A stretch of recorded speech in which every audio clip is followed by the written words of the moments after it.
Welcome to Every Night is Game Night, your home for heavy strategy, awesome theme, and everything in between. Check us out along with other great podcasts at DicetowerNetwork.com.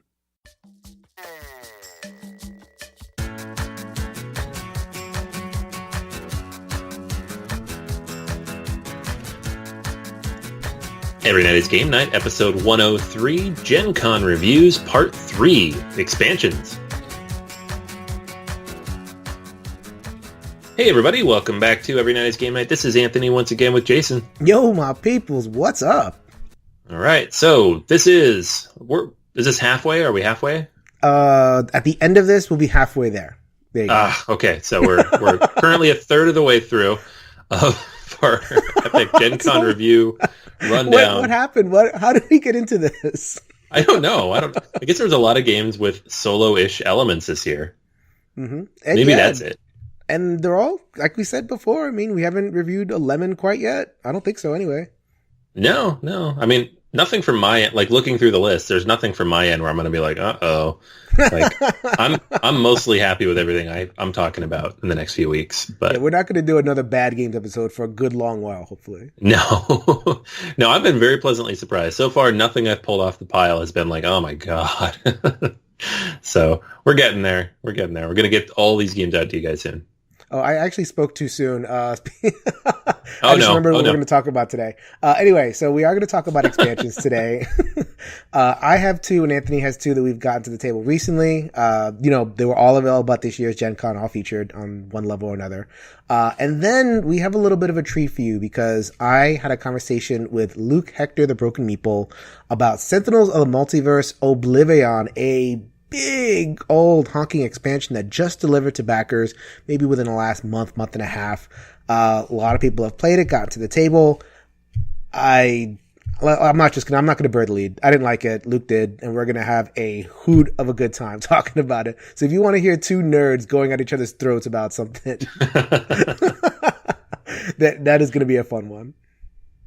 Yeah, I'm actually going to listen. I don't even like this game. I haven't played Sentinels in like 5 years and have no interest in it, but I'd probably listen to that just because it should be a good conversation. Exactly. So you should too. I know a lot of people kind of pick and choose the reviews, which is totally cool. Listen according to your interest, but you are going to want to hear us talk, kind of go crossfire style on Oblivion, Sentinels of the Multiverse. But first, let's bring back Liz for the In Liz We Trust segment.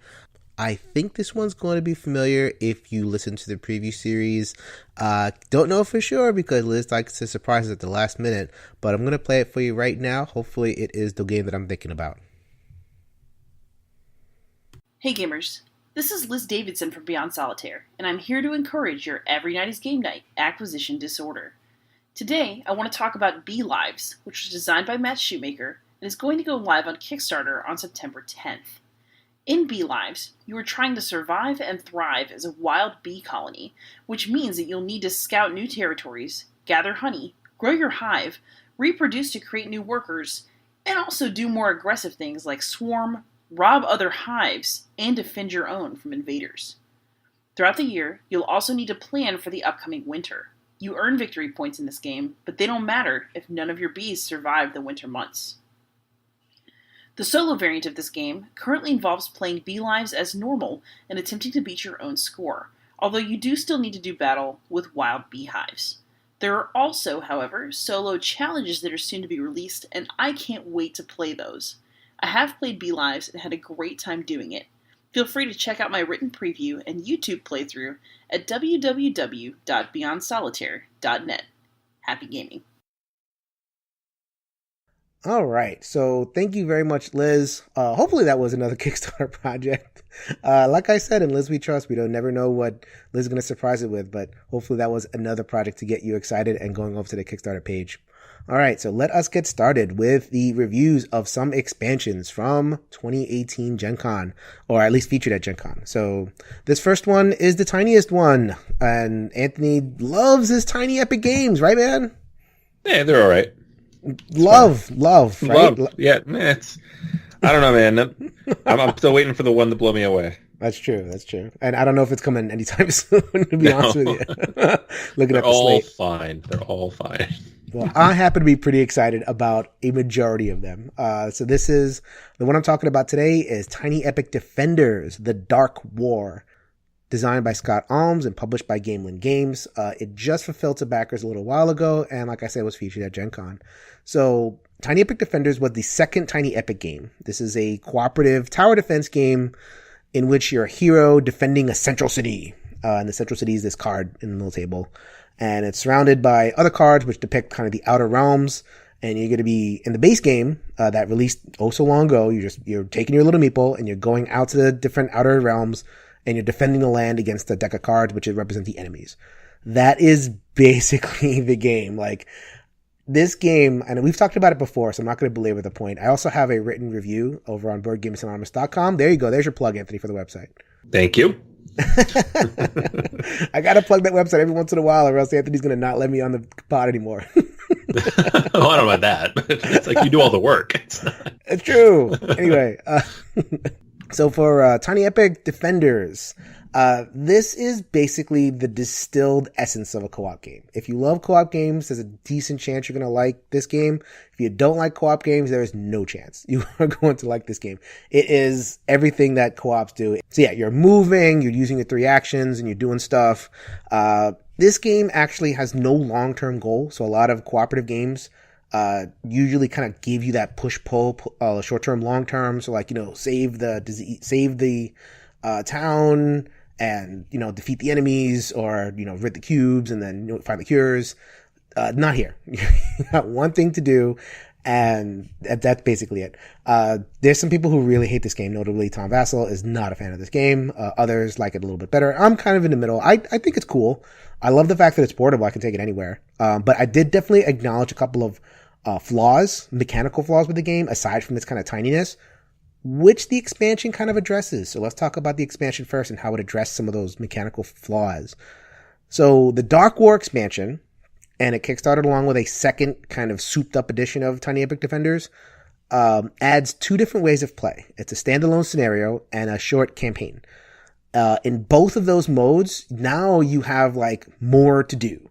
You have villagers, which are these cute little wagon things. You put them together, they're made of cardboard. Production values in these are really, really cute. And you are going out, you're not just like going out and defending against the enemy deck, you're now rescuing these villagers. So you have to go to where the wagon is, 1 appears per turn, and then you bring it back into the capital city. So that's something that adds a little bit more variety to the turn. Also, you have different zones. So the zones can be friendly and unfriendly. So that adds more game elements. And of course, you get item meeples, which add nothing, but it adds everything. So in the sense of, it adds pop to the game. So I can put out a game, have little item meeples with like, capes and swords. And there's even a little dragon familiar one, which is, oh my God, so cute. I can't. I love that little meeple. It does nothing. You don't need it, but it's there. It adds a little bit of pop to the game. Again, that was part of the base game. The Dark War just kind of like doubles down and, gives you a lot more. The last thing to change, along with all that stuff, and this is particular to the Dark War, is the skill system. You can now kind of customize your character a little bit better, where you draw from a deck of skills and you level up a skill meter. So like it's actually kind of currency. So you can either level up and get some skills, or you can spend those skills on your powers that you've gotten, or you can achieve some, you have to spend skills in order to escort the caravans. It just adds a lot more. Like that's kind of one big problem that people had with the base Tiny Epic Defenders, was there's just not a lot to do. Like you go and you defend. That's not very exciting, at least, especially for the first part of the game. Ramps up at the end, but in the beginning, you're really not doing much. And Dark War gives you a lot to do. You can save a villager. You could level up your stats. You could, there's all sorts of other stuff that you can do in terms of like, setting yourself up, like, in terms of interacting with the new tiles and everything, lots more like engagement. The second thing that they did in order to kind of make the game a little bit better, and this was a change in the base game as well. I know I'm kind of talking about both, but I see both as a package, the second edition and the expansion. They addressed the problem like with the turn deck. The turn deck would sometimes kind of turn against you. You give all your actions, and you wouldn't have much to do, and then you get like 100 enemy cards in a row, and your place would be dust. It was really frustrating. They changed it up a little bit so that if you do get a realm destroyed, you take that card out of the deck, and now your deck, the enemy deck, is now slimmer. Subtle, fun, like really trying to address some of the core things that people had a problem with in this game. I like it. I like what they've done. This is the best version of Tiny Epic Defenders. Will it change your mind? Will it appeal to someone like Anthony, who is against co-ops and is not into Tiny Epic? No. This is the same Tiny Epic. It's the same. This is the same co-op goodness. They've addressed some internal stuff with it. For a player like me who's disposed to liking it, it did not change the rest of the game. So if you're not into it, this isn't going to appeal to you. But if you are, and you wanted that more, and you wanted more to do on your turn, and you wanted a kind of smoothed out gameplay experience, I think the expansion and the second edition does a lot. So if you're into that, I can really recommend Tiny Epic Defenders of Dark War. Sorry, man, I just don't think this is for you. Yeah, I wasn't holding my breath. No. I know it's not even really remotely on my radar. I've tried a few other Tiny Epic games. This one was even on my shelf, and I don't even remember how I got there for a while, the first edition, and I just never played it. So I'm like, nah. I think it was because like Tiny Epic Kingdoms came out, and a lot of people just ordered it out of curiosity, and then let's order the next one, and then we kind of played them. And yeah, that must have been it. then you can kind of settle it. Yeah, power of branding, man. That's why the Tiny Epic Zombies is about to deliver. That's going to get talked about in the next couple months. Tiny Epic Mechs is going to... we're just going to keep getting them. Yes! Anyway, so let's talk about a game that you are excited about. I'm actually excited about this one too. This is Terraforming Mars, new expansion. Not a big one, but it actually does add a little bit. Tell us all about it. Yeah, so this won't take a whole long time to describe because the box comes with approximately 40 cards in it. And that's it. That's your expansion. There's no new boards. There's no new mechanics. There's no new resources. But it does add one extremely important thing. And that's the title of the expansion, Prelude. These Prelude cards. So the game comes with, I believe, 20 of these cards, maybe a little bit more. And they each do something different. So what happens is at the beginning of the game, everybody gets 4 of these cards. If you're playing multiplayer or if you're playing solo, it's the same. You pick 2 of them that you're going to keep, and then you're going to play those along with, when you're drafting from the original 10 cards that you pull from the deck and when you're picking from your 2 corporations. So now you have a new set of things to take into consideration when deciding what tableau to start with. Now, that sounds interesting on the face of it, but the really interesting and important part here is that these cards are super powered and break the game to a certain degree in a good way. So you have things that will, like the aquifer turbines, which you'll start with placing an ocean and 2 energy production. Oh, place an ocean at the beginning of the game? Are you serious? Yes. What? So that's crazy. Early settlement lets you place a city and start with plant production. City. Eccentric Sponsor lets you play a card from your hand with a 25 mega credit reduction. So if you start with one of those big asteroids in your hand, you can just drop it right away for a big discount. So a lot of different cool things you can do. Some of them give you a bunch of titanium. Some give you a bunch of steel. Some give you a decent amount of production. But on the average, depending on what you choose, you're going to start the game with probably 2 or 3 turns worth of stuff that you can then... It just speeds up the game. The expansion also comes with 5 new corporations. Nothing particularly different or interesting. The Prelude cards themselves are so cool, and it's just fun because, again, and they do this right, you start with 4, you get to pick 2 of them, so you get to see a good chunk of these cards at the beginning of the game.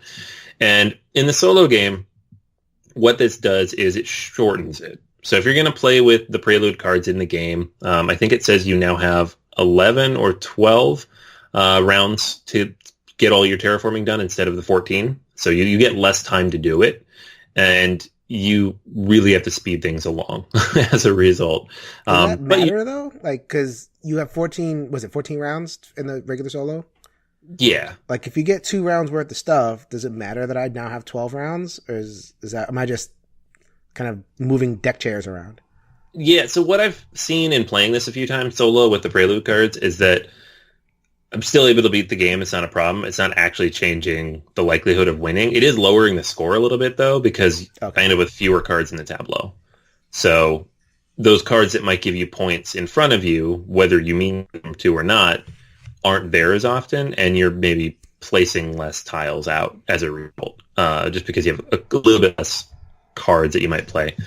I don't know like what the numbers work out to mathematically. It's probably almost a wash, and it might just be like me adjusting to playing with fewer rounds. But I don't see it. It doesn't seem harder. It's not like when they added in the Venus stuff, and it was just a little bit harder, which was a good thing to extend the game a little bit. But it's more or less the same. But it is a little bit shorter, and so that's for a game that already takes 40, 45 minutes to play solo. Some people that's a little bit too long. You're hacking off a good 5-10 minutes there.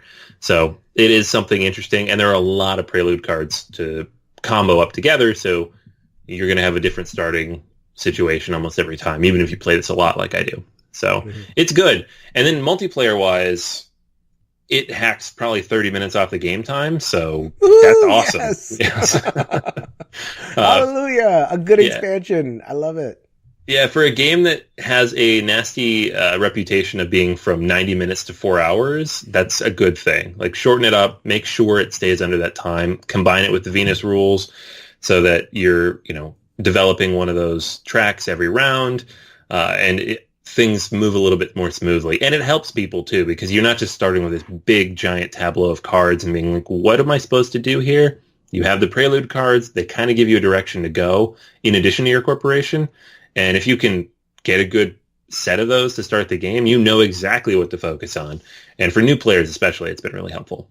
All right, so that was Terraforming Mars Prelude. I've not played it, but I'm excited to get it to the table. It is one of the few games that Anthony and I both firmly agree on. There's a very short canon of that. Yeah. Like Mage Knight and Spirit Island, and this is definitely one of them. So can't wait to get it to the table. This is not on Anthony's canon. Another one. I keep on missing all the stuff that's in your wheelhouse, man. Sorry about that. That's okay. So this is Near and Far, the expansion, which is Amber Mines. This was designed by Ryan Lockett and published by Ryan Lockett, and lots of Ryan Lockett all over the place, with his moniker Red Raven Games. So why is Anthony not into Near and Far? You tell us, why didn't Near and Far appeal to you? I don't know, a couple of reasons. I mean, it's kind of in that vein of like a above and below kind of story-driven type of game, which I didn't really enjoy. I didn't dislike it. It's one of those games where you play it and you're like, that's good. I don't like it very much, but it's good. But at the same time, I don't think any of Lockett's games have really clicked for me. They're always a little too fiddly, a little too wonky, a little more complicated than I want them to be. They just feel like they need some more polish. They're all very, very good, and he does all the things very well. It's just I want them to be a little more streamlined, I guess. And complicated in a sense of like it takes you a couple of steps in order to do a simple thing. Like if it's gonna give you like a fish or whatever, it doesn't need to be like 2-3 things. Like if you're gonna do 2-3 things, have a whole big combo explosion, which just doesn't tend to be in Lockett games. Yeah, no, and I would not describe any of his games as particularly elegant, right? Like City of Iron is probably the game of his I like the most, the deck builder, and it ends up being 3 hours long, which is just way too long. So I don't know. That's kind of the boat I end up in. I have not actually played Near and Far for all these reasons, so I can't say whether I like it or not. I know a lot of people say it's his best game, so someday I'll try it, but I've just not been excited to do so. I love it.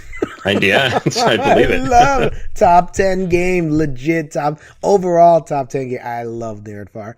Taught it for Dex Envoy during their splash. Loved every minute of it. To promote their Evermine stuff. It's really good. At least Near and Far is really good. What is Near and Far in case you're not familiar? Okay, so Near and Far is, like Anthony was saying, it's a storytelling Eurogame.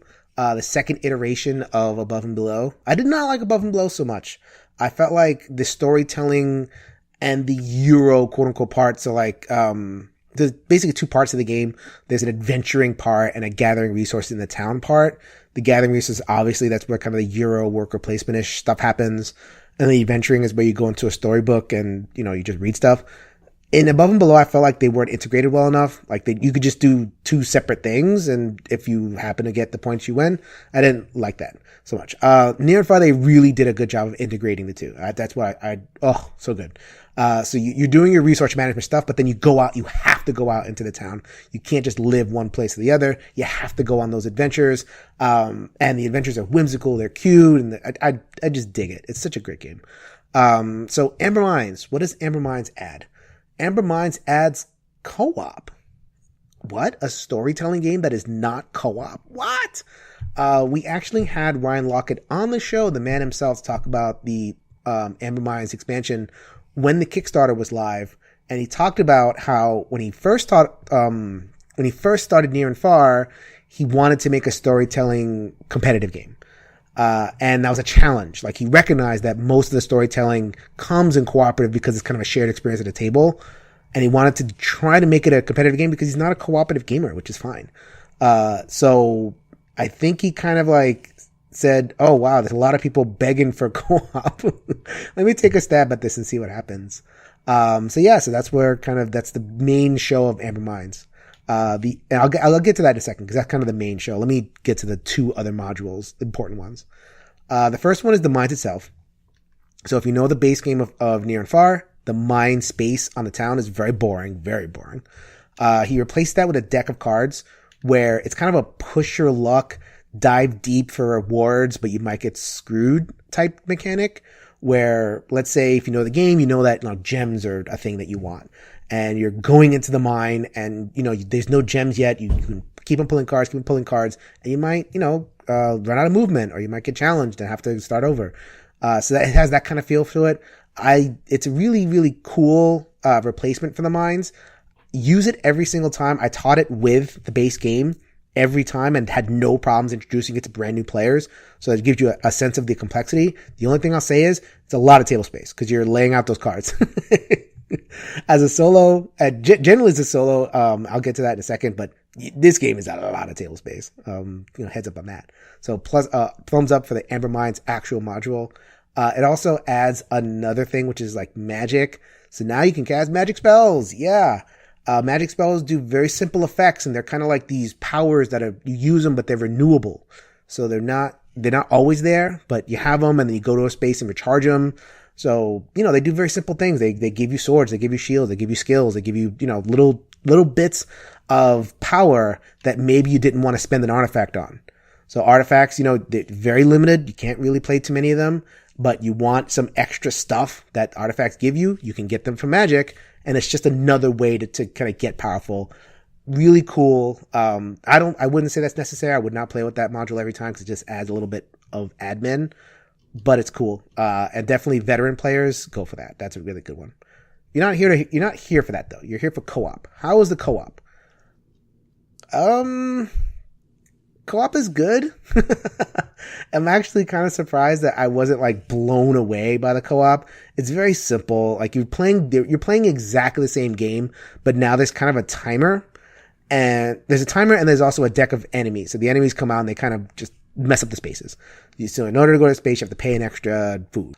This one will, kill one of your cards in your hand every round. So, nothing really exciting. Just there to kind of get in your way. And then the actual challenge is a timer. So the boss will kind of go up this timer, and the further along he goes, the more he's going to score. And the way to win is like whoever's playing has to beat his score. So if you're able to kind of rush it, his score is going to be nice and low. Your score is going to be nice and low. Or if you're going to take your time, his score is going to get really high. You guys are better. Everybody needs to place all their tents and score all their points. So, I love Near and Far. I love co-ops. Is this a great co-op? Not really, because I would say that it's a good co-op game, but it's not a great co-op experience. Like, that's what you're there for co-ops for, isn't it? Aren't you there to like have a shared experience? Go on adventures together, beat monsters together. I'm gonna, hold up my shield, and you're gonna, buff this person, and that person's gonna, land the killing blow. The real coordination, and you can tell a shared story out of it. Not really here. Like, you're still going on adventures on your own. They're fun, but they're your story. The only cooperation, the actual cooperation that you can trade items, and trading items is fun. but that's not like a shared experience thing. So I think, you know, at the end of the day, I'm happy to have it. You know, I'm happy I have this game that I can play co-op, which if I have a table of co-op players, which, oh my God, please, if you are a co-op player anywhere near the tri-state area, please hit me up. I need co-op players. I'm surrounded by Euro players. Oh my God, I don't know what I did to deserve this. Trade you. I know. Oh, please, I'll do it in a heartbeat. Anyway, but if you happen to like the co-op stuff, it's good. It just wasn't quite what I was expecting. And I think that Near and Far is built the way it's built. Like you can't turn one thing into another thing. You can't turn a competitive game into a cooperative game without some massive overhaul, changing the whole meta of the game. This game, it does not do that. It gives a solid co-op game. I think the best experience of the game is still the competitive version of the game, but I'm happy to have it. And I like the mines and I like the magic. So there's enough in here where I'm going to keep it in my box and it's still a top 10 game. So at the end of the day, I'm going to be really positive about Near and Far, Amber Mines. Yeah, it's funny. I don't think I've heard of a game that really pulls that off well yet, like the competitive cooperative mix. Yeah, I was trying to think of like, okay, games that kind of made that transition of like, now it's a co-op game. Like, I think Scythe is trying that. Like, didn't Rise of Fenris have a co-op mode? I think so. Yeah, I haven't really dug into it too much, just avoiding the spoilers and hoping to go through the campaign. But I'm pretty sure that's part of it, yeah. So I'm wondering, like, I mean, I think that's, you know, games should have lots of modes and replayability and all that kind of stuff. And maybe I'm trying to think of a game that kind of does both really well. Like, we reviewed Summit last year, and Summit kind of fell short, and for us anyway. And I don't know, maybe listeners hit us up. Maybe is there a game that just does both really, really well? Yeah, that's a good question. So, yep. Not bad. It's just, you know, it didn't deliver the experience that I was looking for. Still not bad. So there you go. I've done enough. There's going to be more Near and Far in the future. I'm sure there's going to be more expansions. So I will shut up right now. And I'll be back later. All right. So I'll go ahead and take over from here, and I'm going to talk about a relatively light, for me at least, Euro-ish game. That's Paper Tales, and its new expansion, Beyond the Gates. So these both got released more or less simultaneously here in the US. The original game, Paper Tales, I think was released last Essen. So it's been out for about a year, and Stronghold picked it up and released it here, designed by Masato Uesugi. And the expansion just now came out everywhere. So this is kind of it's a funny review because most people who's listening to us at least haven't played either of these. So you probably either going to get them together or you'd play it just the base game, like with a group. But for solo play in particular, it's important because the expansion adds a solo mode and not a whole lot else. Before diving into that, though, let's just real quick explain the what this game is. So it is a Seven Wonders Deluxe. Seven Wonders, yeah, I mean, kind of, but it almost, I'm not going to say lighter than Seven Wonders, but it's pretty simple. It's like a sidestep. I'd say it's just like, it does something different, but in terms of like the general card drafting experience, symbol matching, I got a Seven Wonders kind of vibe. Yeah, for sure. Yeah, there's just less stuff happening in it, I think. You have like 3 resources and a few different combos and a few different stages that you're working with. But yeah, like Jason said, it's a card drafting game. All the cards are kind of this fantasy fairy tale-esque land, and the goal is to build your buildings, which require certain resources in front of you. You only have a certain number of spots to build stuff. You start with 4, eventually you get to 5. You also have the ability to build up military strength, and then you'll fight everybody who's next to you. That gets you points as well. So not a ton of ways to get points. The trick with the game is that at the end of every round, these aging tokens go on your cards, unless some rule breaks that. And then the next time, if they have an aging token on them, they die. So your cards can only ever be out for 2 rounds. It's only a 4-round game, but you do have to kind of keep that in mind that you're going to be swapping cards in and out, and you have to build up the income needed to pay for your buildings and all that. Overall, mechanically, not a lot going on here. Very relatively quick and easy to teach. I wasn't overly impressed with the base game because the deck of cards isn't very big. You start with 5 buildings. You're probably going to build 3 or 4 of them in the game. That's it. There's not a ton of replayability. it's charming. I like the look of it, but it didn't jump out at me as like, oh, this is a must-have, card drafting, hand management game. But the expansion addresses some of that. So it brings in, a good chunk of new cards, 20 new cards to add to your deck. It adds 6 new building types. And then at the beginning of every game, you're going to randomly draw from these tiles to determine which ones you're going to use. So it's always a little bit different. And then and that means you're going to have 7 total buildings that you can build from instead of just the 5. So you're going to have more choices based on what's in front of you instead of just being like, all right, well, I can't really build this last building, so I guess I'll upgrade this building because I don't know. Like, this is my options. The thing that it really adds a lot of, though, is the solo mode. So the idea here is that you have a deck of cards that's broken up into 5 different piles, each of which has a few different cards, but you're only going to play 1 card every time you play. And these just represent a way for you're playing against the game here, and these are the way the game scores points. So each of these cards is going to have a number of points on it that it scores right away. Then it's going to have a condition at the bottom that says, for every card in the discard pile, for this particular discard pile, you're going to score a point if it has this particular symbol on it. So for every meat symbol, 1 point. Every round, however, you're going to flip more cards over, and then there's going to be more of those possible things to trigger. So you have to keep all those things in mind as you're drafting. And the way the draft works is pretty cool.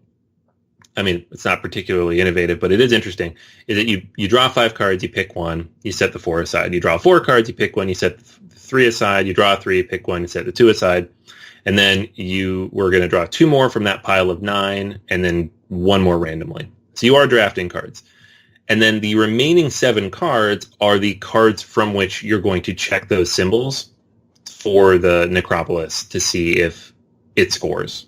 So you can a little bit keep in mind, like, ooh, if I leave this card in the Necropolis, discard, then they're going to score this point. If I leave these 2 cards in, that's 4 points. Maybe I want to take those cards, but I don't want them.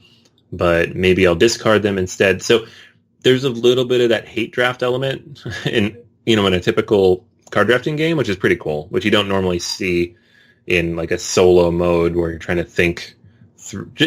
It does a good job of emulating how you'd interact with people around you. It also has the combat. Each of the Necropolis cards has both a black and a purple military number, and so you're just going to add up the numbers on 2 cards next to each other, and that's what you have to beat that round to score points. And then otherwise, you're just going through and you're building out your typical tableau and trying to maximize your points. The game seems fairly well tuned. I mean, you can play it just like that and see how you do, and you'll probably be within 5 to 10 points of beating it, plus or minus. But then it also comes with 4 Lich King cards, and the Lich King cards are basically ways to make it more difficult. So every card you add in adds another scoring option or power that the enemy is going to have, and just makes it a little bit harder. So, you consider the base of this level 0, you add in 1 card, you're on level 1, then level 2, level 3, level 4. And so if you keep beating it, you just level up from there. I was decently surprised that I liked this because I was kind of decently meh on the base game. It was like a very strong borderline play, maybe a dodge. But you throw in the Beyond the Gates and, you get the extra stuff, you get the variability at the beginning, pushes it up to a borderline play for me with multiplayer. And with the solo mode, I'm having a lot of fun. It's relatively quick because it only takes 4 rounds. And the variability with the multiple different cards in each of the decks for the Necropolis and then the Lich King cards means you have a lot of different difficulty options. And I'm seeing, only about half the deck each time through. So there's a lot of variability there as well. So I'm having a decent amount of fun here, and I was pleasantly surprised. I'm glad I happened to have picked these up together, because I think if I just played the original game, I would have just skipped this expansion altogether. So that was Paper Tales, new from Stronghold Games. I played the base game. I think I'm with you on the base game. How many card drafting games do I need in my life? Yeah, exactly. There was nothing new or innovative about it. So yeah. But it sounds like the solo sounds like a lot of fun, so I'll take a look at that. Speaking of a lot of fun, you are going to enter into a debate, crossfire style, about the last expansion we're going to talk about, which is Sentinels of the Multiverse, Oblivaeon. Hey everybody, Jason here. Just as I promised, I have invited back on the show Luke Hector, the Broken Meeple. Welcome back to the show, Luke. Hello, America. I'm just gonna dive right in. Luke, what are you thinking? What is happening? I'm thinking you're about to go rag on my game. So we are going to talk about Sentinels of the Multiverse, Oblivaeon. Luke has reviewed the game. EU got the game way before we did. He was able to get to a little bit of a head start. So go ahead and check out Luke's YouTube channel, The Broken Meeple, to see some videos. You'll see Luke kind of do a little bit of play acting at the beginning, which is pretty hilarious. But go into some of his thoughts. I'm going to give some of my thoughts as we go on. So before we even get to that, though, I think I may have kind of spoiled the game over here. I didn't love it so much. Luke was definitely more positive with it. We'll go back and forth about that. But let's just talk at the very beginning about what this is, what you're getting, all that stuff. So, and there's a lot of stuff here we like. So there was the collector's case, which, positive or negative? Overall positive, although that's not technically part of the expansion alone. That was like a Kickstarter add-on, and you can buy it retail. You will be able to get it separately. And if you've collected as much Sentinels as I have, or we have, then I probably do recommend it, because it is keeping everything in a nice big case on top of the Calyx shelf. It's not going to go inside one of the squares. But it's still not too heavy that you couldn't take it to a game night, as long as it was maybe your only thing you took. This is definitely a very, very large thing, but it does keep everything organized, including tokens and books and all that kind of stuff. So I have kudos to that. I could definitely see how much of a pain in the butt it was and why it was a thing that delayed the shipment of Oblivion. Yes, it is not part of the Oblivion experience, but it's part of the package. So we'll just kind of mention that briefly. Thumbs up for the most part for the collector's case. The Oblivion expansion itself came with 5 heroes, 5 environments, and the scenario. So I think we're both on the same page. Thumbs up for the heroes. Yes, definitely. I mean, not just for theme aspect, but with everything. Because I mean, this is kind of typical of most superhero tropes. The bad guys come together and be good for the purposes of defeating the bigger threat. The enemy of my enemy is my friend scenario. But all of the heroes in this one are pretty solid, particularly Luminary, the Baron Blade's kind of alternate persona or something. He's one I could actually throw in the first game I teach to people. He's in the latest expansion, but he's actually quite straightforward to use. Just he's a mad scientist. Get all his little devices out, a couple of doomsday machines, and go nuts. Yeah, or she. So they do have an alternate art. Not really sure how I explain that one. It's a multiverse. Anytime you mention anything about multiverses, you just assume you can do anything. I mean, the amount of when you get the hero variants box with as a separate purchase, you'll end up with something like about 3 to 4 variants per hero, and they have no problem switching out genders every now and again. Yeah, just like completely changing the story and everything. I agree with you about Luminary in particular, because not only is all the decks are fun, I think you definitely see the upping in complexity. So even a very simple hero like Luminary has a kind of complicated, power. So there's no more like, okay, power, draw a card, or power, play a card. It's always like a bunch of text, even for the simplest heroes.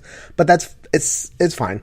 If you've kept up with all the Sentinel stuff. And with these particular heroes, because they are villains, I loved the callbacks to the villain card.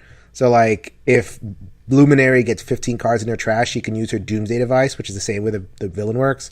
And Harpy has Hugin and Moonin, and those were annoying when the bad guy had them, but now they're on your side. I thought that was fun. That was a really nice way to kind of cap off the game, and all of the decks kind of work too.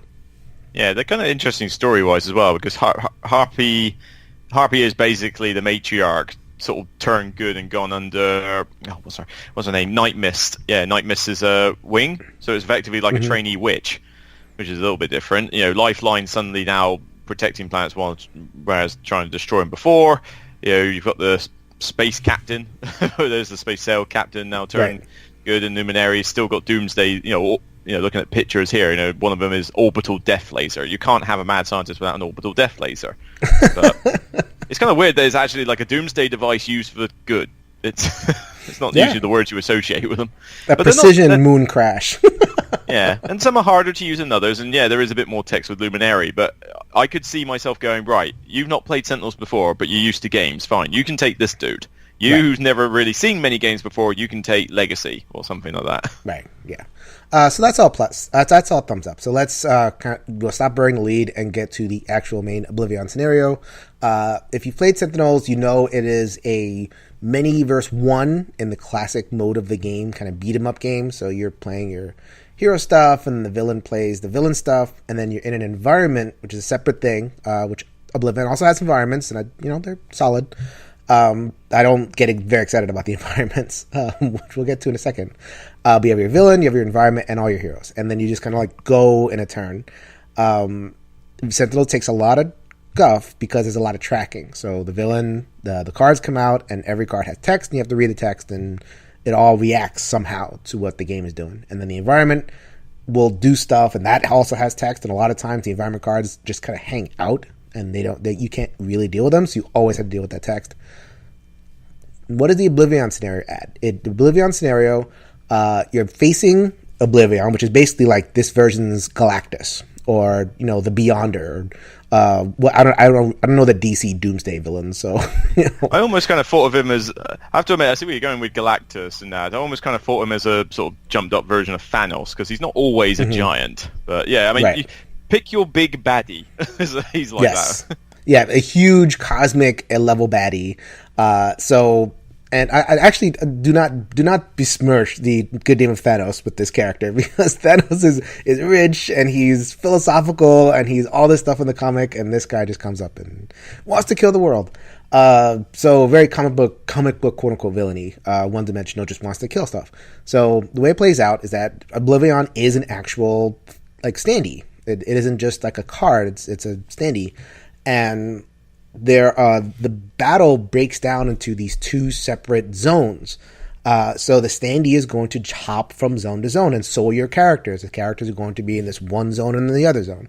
So then the villain has a turn, and then you're going to do whatever. And then the zone each has a separate sub-boss and its own environment. And then you're going to resolve all that. And then you're going to go to another separate zone that has its own villain and its own environment.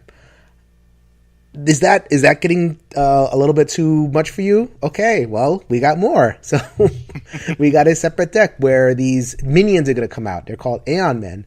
And the Aeon Men are going to populate each of the different zones. And everything has text. Everything has stuff that, in terms of reactions to like those sub-bosses that we're talking about. Think of like lieutenants, in Big Adventure Infinity War, like the Maw or something. So this would be that equivalent. They have text, and they have stuff. I always thought they were kind of like, what's the name for Thanos' children or something? Is he called it the children of Thanos or something? I always thought of it as the kind of equivalent to that. So like they're the minions. They're these sub-bosses. They're not minions. Like the minions are these mooks. And the mooks come out, and they have text. And it's... So, okay. The tracking. Let's just hit it right on the head. There is so much to track. If you are going to play a game of Sentinels, you're in for some tracking. That's just the way it is. But with 2 environments, 2 sub-bosses, and 1 main boss, and the boss does different things depending on what zone they are, it's like work. Did it feel like work playing this game? I've gotten used to the tracking after a while, but I will admit, even I was put to the test. This is something I mentioned in the video, that if you are not used to the tracking with this game, it's going to overwhelm you. Because sometimes it's not that every single zone and environment and lieutenant will always apply, because sometimes they stipulate if they're, do whatever in their battle zone. Well, if you haven't got any guys there, then just ignore it. You haven't got to worry too much, because a lot of the time, probably about 3/4 of the time, you don't want to be where Oblivion is. And then occasionally you do want to be. It just depends what sort of stage of the game you're at. But, so he might draw his card and do something in his zone. It's like, well, I'm not there. Don't care. So that'll fizzle out. but it is definitely one for the experts. You know, this is probably the last expansion you should buy in the Sentinels universe, period, because you need to be used to Sentinels for quite a while before I say you dare get or play through this particular scenario. You want to get it just for the heroes and the environments, cool, but yeah, the tracking does get a little bit insane, and so it does extend the play time a bit. So, okay, you're saying that this is for experts. I've been on this since the beginning. I've done all the tracking. I will have days where, like, I'll just play Sentinels either a solo, or I'll just like, run it for my friends and do all the tracking for my friends and everything. I can't. There's a threshold that this game just smashed to bits. And it just like broke my brain, and I can't do this anymore. And I love it. I love this. I want to love this. You know, like you said on your video, like it felt like the Infinity War kind of in a game, in the sense of this large multi-theater cosmic event thing that just, you know, it takes a long time, and, you know, it takes multiple hours to go through. You have to sometimes you have to like put it down, pick it up again, everything. It's just, I don't know. Like I didn't have fun. Like it felt, all of that tracking just kind of fell off a cliff for me, and it just ended up like work.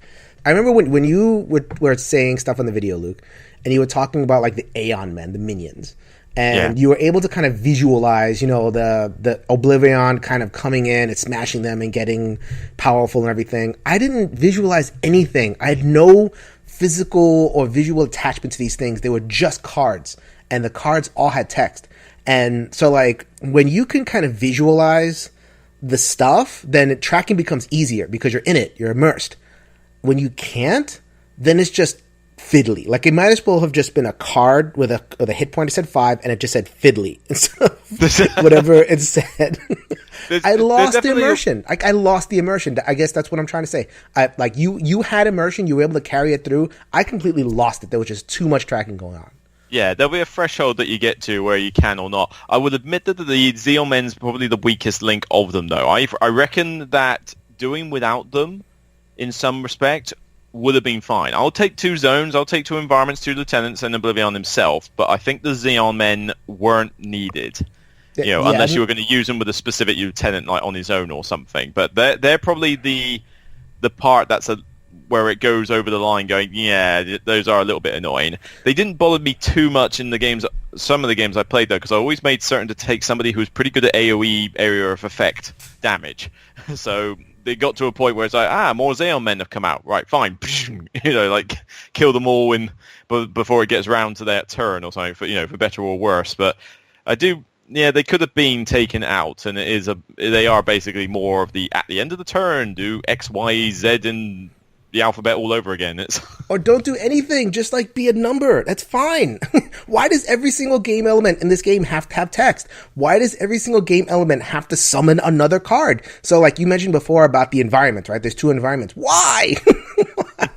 I'm fine with that. I'm fine with the 2 zone thing, because I accepted that was going to be more effort for it. And again, it's this whole thing of thinking that this is a multiverse, like proper, this isn't just simply one scene where, the big guy just happens to be here and so do all your guys. No, this is like a universal combat scenario. And getting on to other sort of aspects of it, the objectives in particular that you can go after help to simulate that as well. And I think that helped a lot to keep immersion in, because you're dealing with this big bad and a bunch of lieutenants, and then all of a sudden you're thinking, bro, well, hang on, maybe I can go find this infernal shard, this will help kill him off, and no, and out of a portal some weird bat lady or some devil girl, it's just like come out of a portal from somewhere, she's getting annoying, you kill her, and then suddenly she turns into an ally that helps you against Oblivion. So all that stuff just added theme wise to the immersion and sort of kept me going. But I mean, I'm not going to say that this is not too much tracking. It definitely has stepped over a line. I've gotten used to it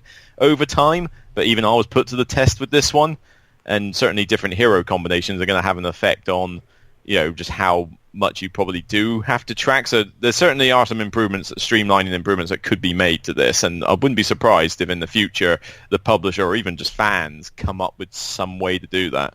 Yeah, I mean, so you mentioned before, I'm gonna hammer on the environments. Like, I personally find the environments to be the least fun part of Sentinels. Like, I get it. They mix up gameplay and they challenge. Like, they make the regular one villain versus four heroes thing. It mixes it up as some X factors. That's cool. But the way that a lot of the environments, and I'm talking about a lot of them, and especially the ones that come new, that you always have cards in that deck that summon more cards.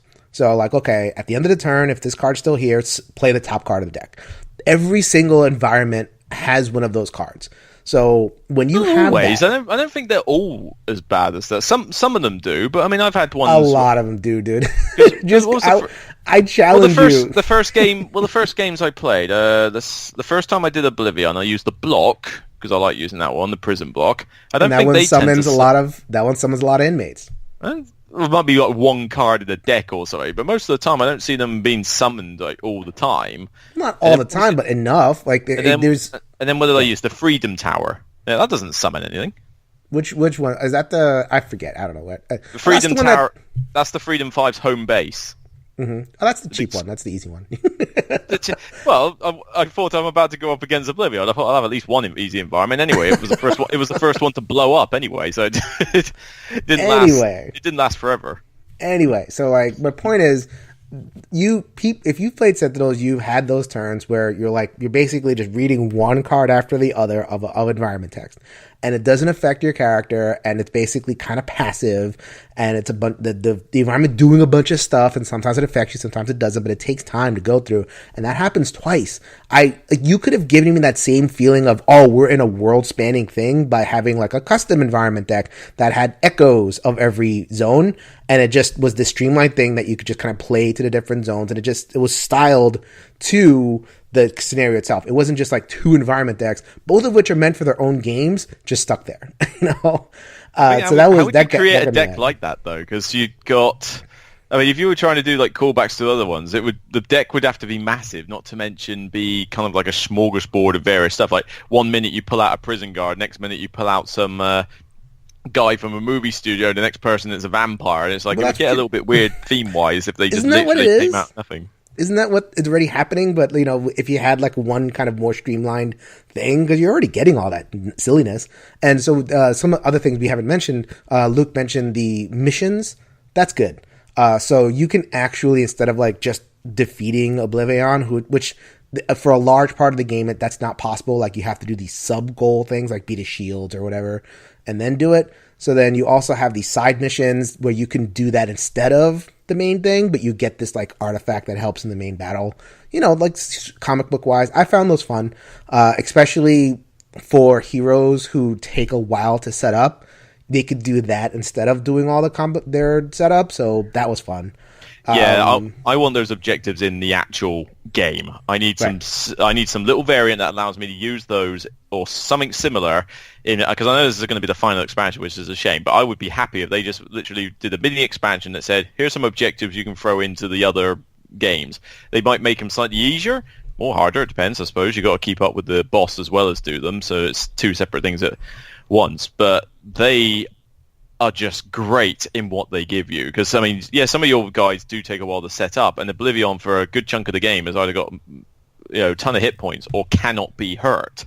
So, and you can't just whittle him from the ground running, because you're not going to be powerful enough to deal with his later stuff. So you need a lot of those objectives done. And I remember, by the end I must have had something like about 4 or 5 different allies out, a couple of boons, a couple of cards that I could cycle back in, and these are powerful cards. Combined with the right heroes, these lead to some obscene combos. Mm-hmm. So that's fine, but for all the thinking that you did about the objectives and your cards and stuff, and by the way, I didn't even mention the part that really got me. Like, you were entertained by this, but I did not like this at all. Your characters can die. And when your character dies, you get either another character or a variant of the same character, but you start over. Oh, why?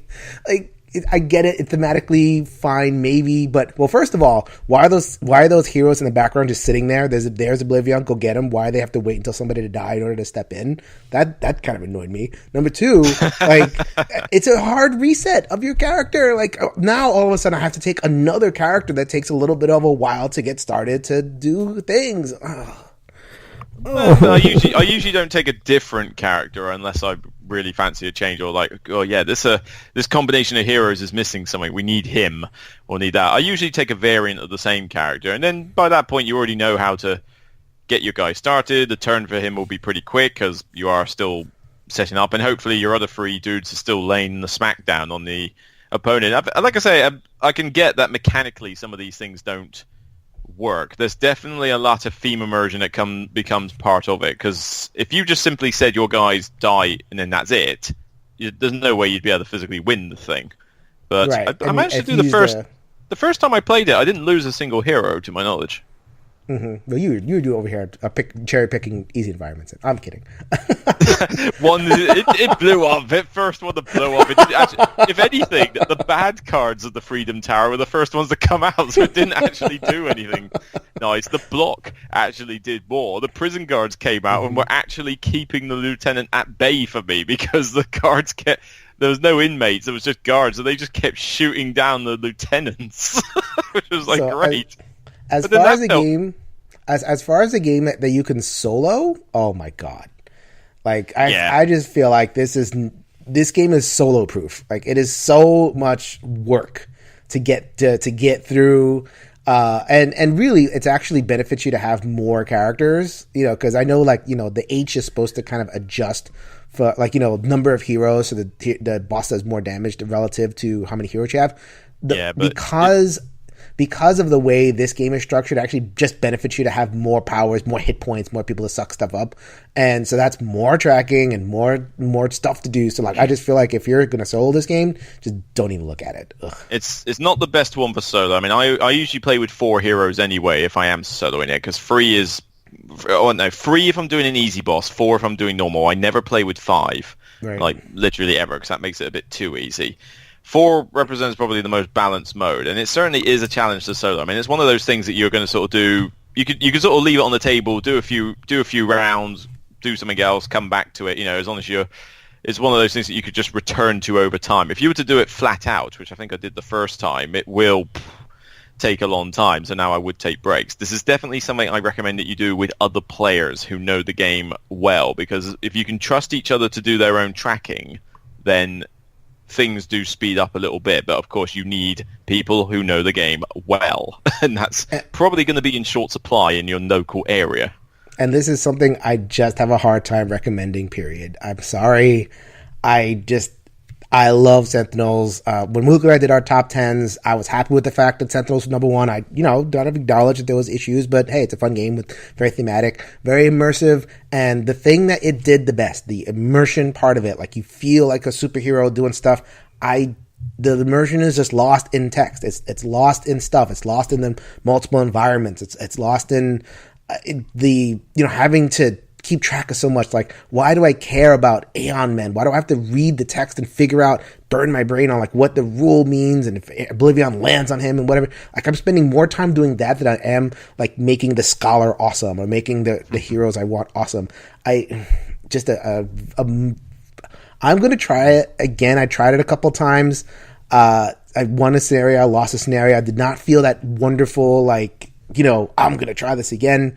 I'll just be out of pure loyalty to the Sentinels brand. Well, I managed to win it the first time. I think I might have won it one more time, and then I've lost the rest. Usually depends on this is one of those ones where you don't want to just take 4 random heroes. You want to have a think. Right, this could benefit this person. This could benefit this person. You want to kind of plan it out, at least for the first 4 heroes. The Xeon Men are definitely the weak link. This is definitely an expansion where it's a case of, look, if you feel you've caught up with the tracking ridiculously and you want the ultimate challenge, then by all means you can grab it. But I'd still said this is the last one you should think of, and only if you are a devotee to the franchise or something. This is not one for casual Sentinel players at all. I don't even recommend the Vengeance and the Villains one for casual players. I usually tell everybody to grab every expansion that just gives you more good stuff first, then worry about extra modes if you want to go down that path. Or just leave it to the app, and the app will take care of you for the bigger, kind of more complex I love the app too. I mean, I love having the physical game, but, the app is great and all. So. All right, so I disagree with Luke. Hopefully, in our disagreement, we were able to give you enough of an impression of how we think of it. Thanks, man. Cheers, bud. All right, Luke and I are still friends. After that, I'm happy to report. Yeah? Yeah, sure. We're looking at more stuff to do in the future. We really enjoy Top 100. We won't do that for a long while. But something else. I always have fun hanging out with him. He's a fellow co-op guy. Yes! You gotta get him where you can, man. I know, man. I have to reach across the pond for co-op lovers. Come on, come. Again, anywhere near Connecticut, hit me up. ENGN_podcast. Anywhere where Anthony's about to tell you, hit me up if you are a co-op fan. He's not joking, guys. He's not joking. Oh, man. Well, that's everything for this week, right? That's everything. All right, we're all set, guys. So if there's an expansion that popped out recently that is solo co-op or just interesting to you, let us know. We are always interested in new stuff that upgrades, enhances, or changes our old stuff. Until next week, though, that's going to go ahead and be everything. Make sure you check us out on Twitter at ENGN_podcast, on Facebook. Check out the Every Night is Game Night group on there, as well as on everynightisgamenight.com. So until next time, go ahead and grab a solo game off the shelf, and let's make every night game night. Later, everybody.